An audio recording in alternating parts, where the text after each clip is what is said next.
하세요. 여자자매님 몸소거 하시고. 예, 에봇에 대해서 조금 말씀드릴게요.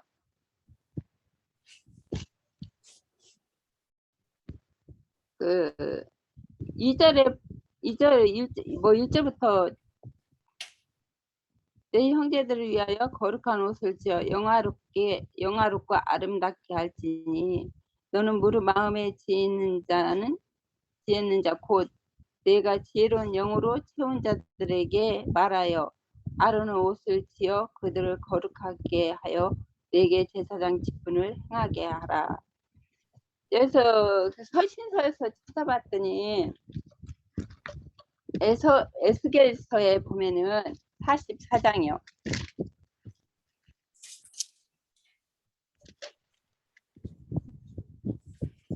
44장 17절부터요.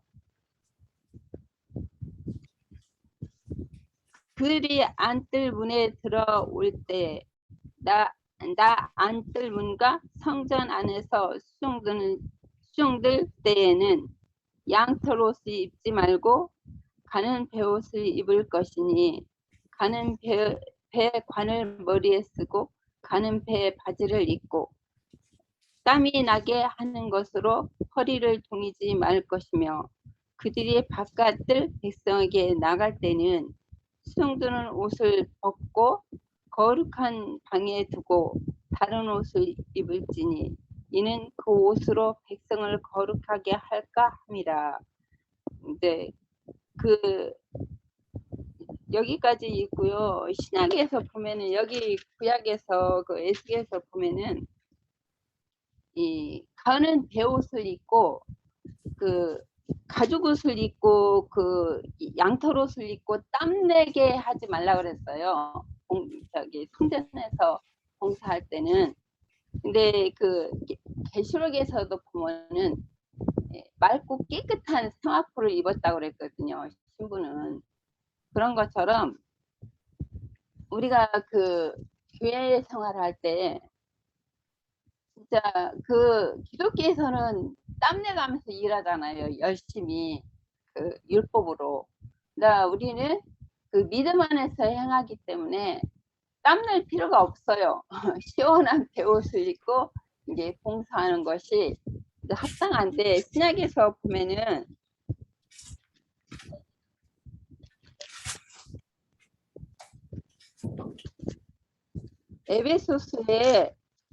에베소서 보면은요 4장 17절에 보면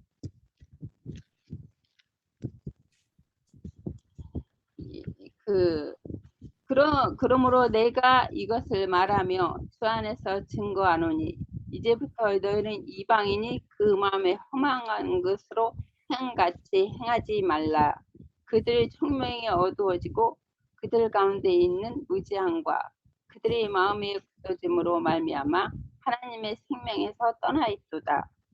그들이 감각 없는 자가 되어 자신의 방탕에 방림하여 모든 더러운 것을 욕심으로 행하되 오직 너희는 그리스도를 그같이 배우지 아니하였느니라.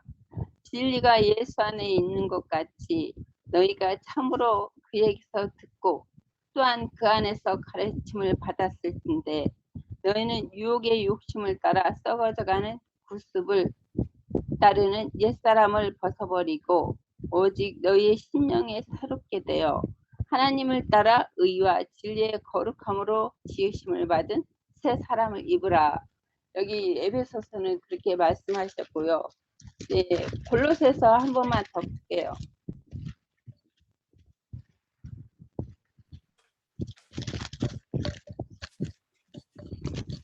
골로새서 3장 9절부터 보면 3장 9절에 보면 10절이네. 10절. 새 사람을 입었으니 이는 자기를 창조하신 이의 형상을 따라 지시기까지 새롭게 하심을 입은 자니라. 그렇게 말씀하셨고 또 12절부터 보면 그러므로 너희는 하나님이 택하사 거룩하고 사랑받는 자처럼 궁핍과 자비와 겸손과 온유와 오래 참음을 못 잊고 누가 누구에게 불만이 있거든 서로 용납하여 피차 용서하되 주께서 너희를 용서하신 것 같이 너희도 그리하고 이 모든 것 위에 사랑을 더하라 온전하게 매는 띠니라 그렇게 말씀하셨고 그리스도의 평강이 너 마음을 주장하게 하라 너희는 평강을 위하여 한 몸으로 부르심을 받았나니 너희는 또한 감사하는 자가 되라 그리스도의 말씀이 너희 속에 풍성히 거하여 모든 지혜로 피차 가르치며 권면하고 시와 찬송과 신령한 노래를 부르며 감사하는 마음으로 하나님을 찬양하고 무엇이든지 말에나 일에나 다 주 예수의 이름으로 하고 그를 힘입어 하나님 아버지께 감사하라. 그렇게 신약에서는 그리스도로 옷 입으라는 것이 많이 나왔잖아요. 우리가 그 옛사람이 있을 때 옛사람의 행위를 다 벗어버리고 우리가 그 심령이 새롭게 됨으로 이제 그 구속을 받아서 그 진리의 말씀으로 우리가 그 혼의 구원을 이루면 이게 온전한 구원을 이루면 그 그리스도로 새로 옷 입는 사람이 되는 거죠. 교회가 그렇게 다 되길 바라고요. 여기까지 할게요. 네. 자매님이 땀내 나는 일을 말씀하시니까 그 로마서 4장 그 4장에 보면 일하는 자는 그것을 싹스로 일하는 자는 싹스로 여기고 일을 아니하고 어렵다 하면 경건하지 아니한 자를 일하지 아니할지라도 경건하지 아니한 자를 어렵다 하시는 일을 믿는 자에게 그의 믿음으로 의로 여기시나니 하는 말씀이 있어요. 그러니까 일해서 열심히 땀내나게 일해서 뭔가 하나님이 은혜를 베풀어 주면 그건 싹시라고 여긴다라는 거죠. 그런데 일하지 않고 경건하지 않은 자를 어렵다고 여기는 것은 그의 어떤 믿음의 의로 여긴다라고 하는 말씀이 나오죠. 우선 우리가 옷을 입는다라는 것이 뭔가를 좀 이렇게 생각해 보기를 바라요. 저는 이 제사장이 옷을 이렇게 갖춰 입는다라는 것은 기본적으로는 이 옷을 입고 한다라는 것은 그 사람의 어떤 삶과 딱 직결된다라고 봐요. 제사장 옷을 입는다라는 것은 성별된 삶을 살겠다라는 것과 또 자신의 삶을 통해서 하나님의 영광을 드러내겠다는 것과 또 항상 하나님 앞에서 행한다라는 어떤 이런 것이 제사장의 어떤 옷을 챙겨 입는 것이다라는 생각이 들어요. 그런데 여기에 보면 옷을 이렇게 짓는 자를 마음의 지혜 있는 자와 지혜로운 영으로 채워진 자에게 이렇게 맡긴다라고 이야기를 해요. 그러니까 우리가 일반적인 옷이 그냥 우리 세상적인 옷이라면 그냥 좋은 재단사 또 훌륭한 어떤 숙련된 재봉하는 사람한테 맡기면 좋은 옷이 나올 텐데 이 성경의 옷은 마음의 지혜 있는 자와 지혜로운 영을 가진 자에게 이제 맡기라고 해요. 그러면 이 옷은 우리가 세상에서 말하는 이런 눈에 보이는 이런 옷이 아니라는 것은 우리가 쉽게 짐작을 할 수 있는 것이죠. 그러니까 아론과 그 아들들이 그들의 어떤 성막과 성소에 들어가서 행할 때는 반드시 이 옷을 진짜 눈에 보이는 옷을 입었을 거예요. 4가지 색으로 되어 있고 금실을 더해서 이렇게 더한 옷을 입었을 텐데 이것이 우리에게 보여주고자 하는 것은 그런 옷이 아니라는 거예요. 그러니까 그러면 이 옷을 짓는 자는 더 밝은 이상과 계시를 가진 자, 하나님의 어떤 계시의 어떤 영으로 열려 그 사람 안에 지혜가 하늘의 지혜, 땅의 지혜가 아닌 하늘의 지혜가 이렇게 쌓인 자들이 지을 수 있다라는 거예요. 이 옷은. 그래서 우리가 이제 성경에 보면은 결국에는 여기에서 옷을 짓는 걸로 말하지만 또 다른 한편으로 보면 땅을 경작하는 자와 똑같아요. 그럼 땅에는 첫사람 아담에게는 그 마음속에는 가시덩굴이 그냥 이렇게 소복하게 쌓여 있는 그런 상태죠. 그러면 그 어떤 가시덩굴로 가득한 그 어떤 심령을 다 이렇게 제해야 되죠. 일단은 제해야 되고, 그리고는 거기에 어떤 부드러운 어떤 흙이 될 수 있도록 그렇게 하는 일에 어떤 그 지혜로움이 있어야 되고, 거기에는 좋은 씨를 뿌리고 또 때에 따라 물 주고 가꾸어서 이렇게 추수의 결실이 많게 할 수 있는 이런 노련한 농사꾼이 이제 할 수 있는 일이에요. 이게 결국에는 농사로 비유한다면, 옷을 짓는다라면 이렇게 다른 걸로 이렇게 표하지만, 그래서 이제 우리가 그런 어떤 땅의 경작자, 옷을 잘 짓는 자, 이런 자의 어떤 가장 잘 짓는 분은 이제 우리 그 성령님이시겠지만, 거기에는 반드시 그 일에는 사람의 어떤 동력이 없이는 하나님은 일은 아무것도 이루어지는 일이 없어요.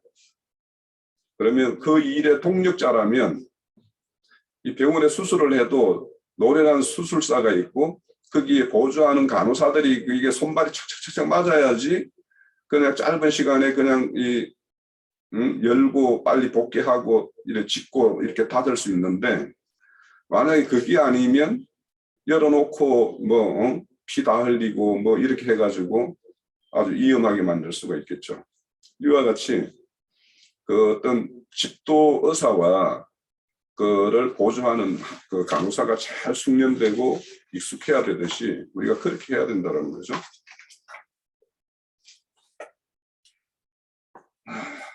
그래서 이제 여기에 보면 이제 옷을 지을 때 지금까지는 보면 그 성소나 이런 데가 다 어떤 그냥 실로 이렇게 되어 있는데, 제사장 옷을 짓는 데는 막 보석이 달려요. 그러니까 그러면 이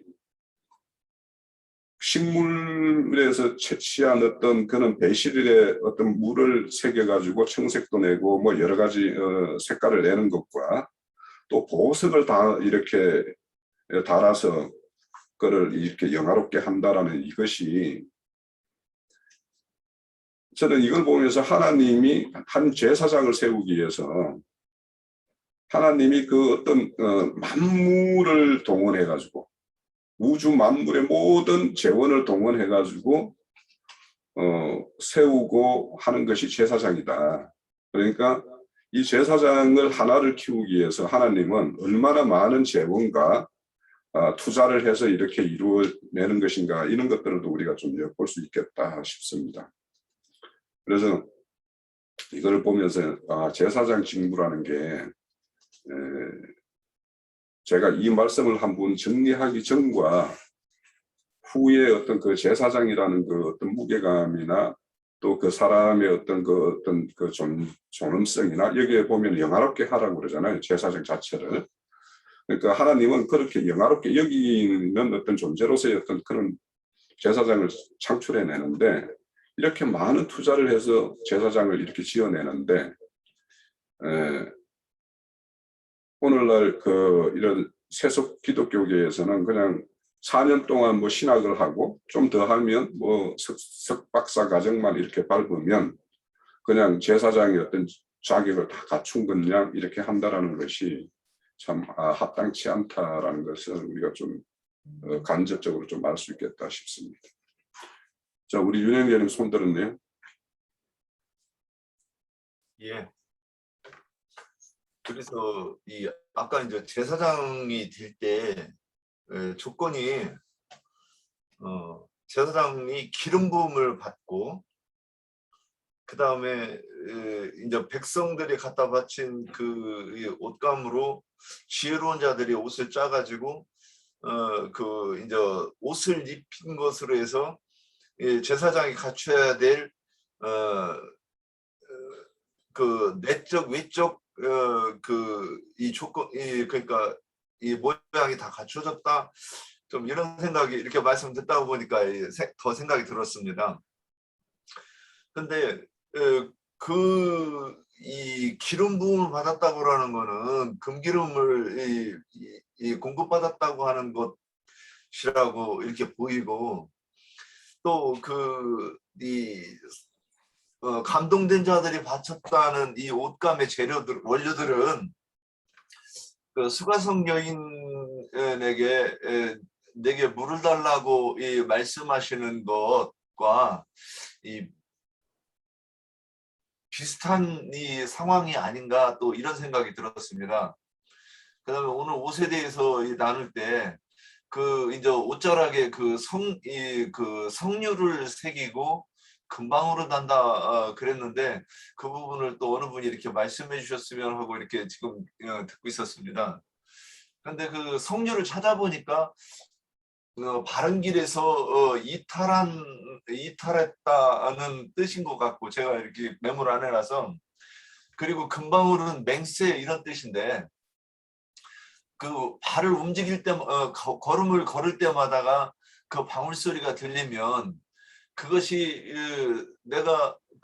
저는 이렇게 이제 생각을 했을 때 성류가 바른 길에서 이탈했다는 것을 이제는 옳은 길로 이제 다른 길에서 옳은 길로 내가 행하겠다고 하는 그 방울 소리를 계속 낸다는 뜻인가? 좀 억지로 풀면 안 된다고 그랬는데 제가 좀 억지로 풀어봤습니다. 우선 그것은 저 다음 주 일요일 날 주제입니다. 그러니까, 그래요? 예, 그러니까 제가 이 옷을 쭉 이렇게 쓱다 보면 좀 뭔가 안 될 것 같아서 내가 어제 오늘은 내부까지, 다음 주 토요일은 흉패까지 이렇게 좀 나눠서 하자라고 말씀드렸으니까, 그거는 마지막 날에 아마 충분히 의견이 궁금해하는 내용들이 증거될 겁니다. 자, 또 이어주실 분.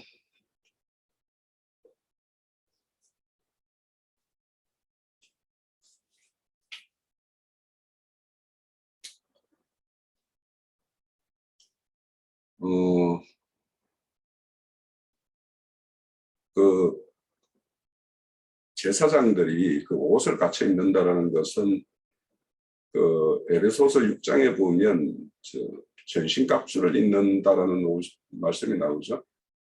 결국에는 그거와 연결이 되고, 그거는 또 에베소서 6장의 내용은 이사야서 49장의 내용을 그대로 이렇게 가지고 온 내용이에요.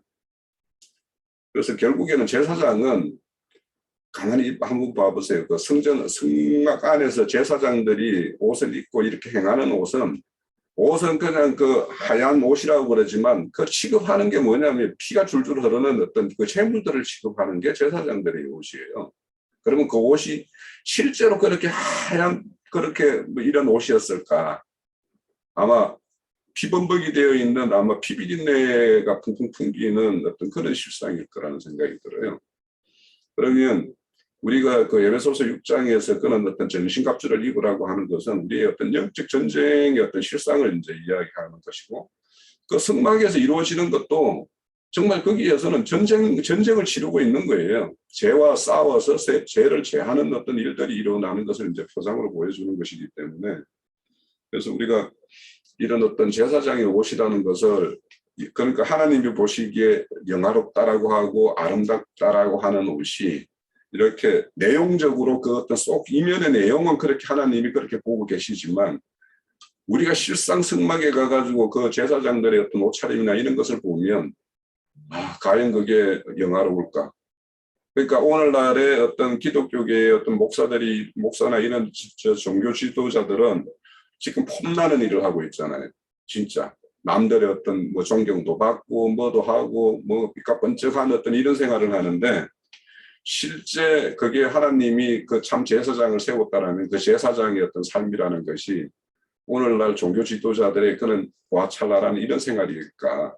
이거는 참 정말 어떤 치열한 어떤 그 전쟁터의 어떤 그 전사로서의 어떤 그 세움을 받는 것과는 거의 별반 다르지 않을 텐데, 그래서 우리가 그런 어떤 눈에 보이는 어떤 실상과 하나님이 아름답고 영화롭게 보는 어떤 눈과 이런 거에서는 상당히 좀 차이가 있겠다라는 생각이 들고, 그리고 견대 12 이렇게 하는데 그 보석에다 새긴다고 그러잖아요. 그러면 하나님은 이스라엘 백성, 하나님의 어떤 뜻이 임해서 하나님의 어떤 뜻 가운데 있는 자들을 그렇게 보석처럼 여기고, 그 어깨라는 것은 결국에는 어깨라는 건 힘이라는 것이고 한편으로는 어떤 책임이라는 어떤 뜻이 있어요.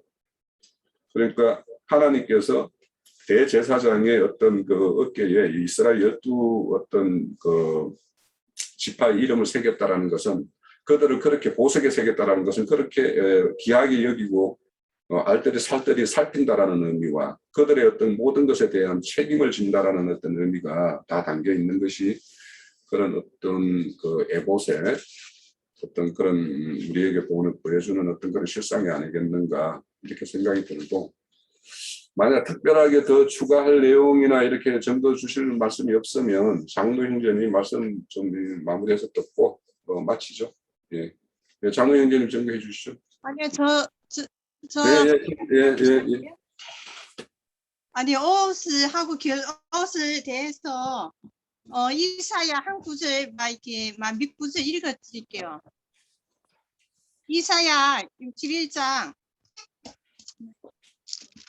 몇 이사야 장? 61장. 61장. 61장. 네. 10절부터 11절까지요. 예. 내가 여호와로 말미암아 크게 기뻐하며 내 영혼이 나의 하나님으로 말미암아 즐거워하리니, 이는 그가 구원의 옷을 내게 입히시며 공회의 곁옷을 내게 더하심이, 신랑이 사모를 쓰며 신부가 자기 보석으로 단장함 같게 하셨음이라. 11절. 땅 이삭을 내며 동산이 거기 뿌린 것을 돋게 함 같이 주 여호와께서 공회와 찬송을 모든 나라 앞에 솟아나게 하시리라. 또 여기까지 하고, 또 61장 1절부터 3절까지 읽을게요. 주 여호와 영이 내게 내리셨으니, 이는 여호와께서 내게 기름을 부으사 가나안 자에게 아름다운 소식을 전하게 하려 하심이라.